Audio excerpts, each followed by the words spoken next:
Mick, you got a great looking crop out here. How did planting go for you so far this season? Tim, planting's been a struggle. We're still not done. We've got to go back and replant some beans at one of our other plots, but overall we were able to hit some windows and be able to keep our heads above water and catch a little sleep here and there during the planting season. With Mick Godekin, our innovation agronomist, I'm Tim Mundorf, Nutrient Management Lead with Central Valley Ag, and this is your agronomy focus video. So in this area of our plots, Tim, we test foliars. We're trying to figure out what some of the magical cures are to help that plant relieve some stress, catch some extra nutrients. If we can help make that leaf a little bit wider, a little bit darker green, and capture that sunlight and utilize that energy a little more efficiently, that's our goal with testing these foliars. We're testing foliars from the microbial side, products that relieve stress and nutrients all in one. So we'll monitor those through the season, then we'll have our innovation events.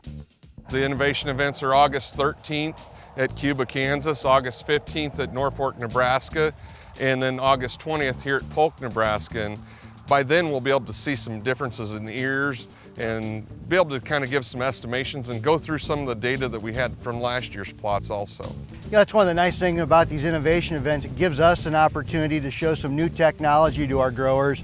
We're all used to, we get all of our fertility out, you know, the fall before we plant or the spring that we plant the crop. The only thing that we do in season is weed control. What's all this other stuff? It's different, isn't it? It is different, and you know, if you're pushing for those high-end yields, you've got to do something different than just what Grandpa did and what Dad did.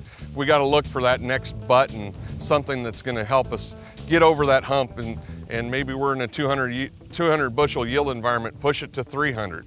And that's how we're going to feed this world. Yep, and I know it's not only foliar products that you're using in these innovation events. What other things are we going through here, Mick? You know, one of the things that really excites me, Tim, is I'm a nitrogen nerd, and trying to manage that nitrogen. We've got a product out here that's supposed to help the corn plant get its own nitrogen. Yep. And it captures some of that atmospheric in that we're breathing in and out every day. So we've got different nitrogen rates from 50% in up to 100% in, with and without that product, to compare that. And we'll cut some alleyways in when we have the innovation events and let everybody get in there and touch it and feel it and see what happens. I know you've got a lot of expertise with in-furrow products, and you've run quite a few different in-furrow products here as well. Is that correct? Correct. We've got, actually, in this block here where we've got foliars, we've got a couple products that we're running in-furrow and foliar both, versus just foliar. And then we've got an in-furrow block where we're testing several different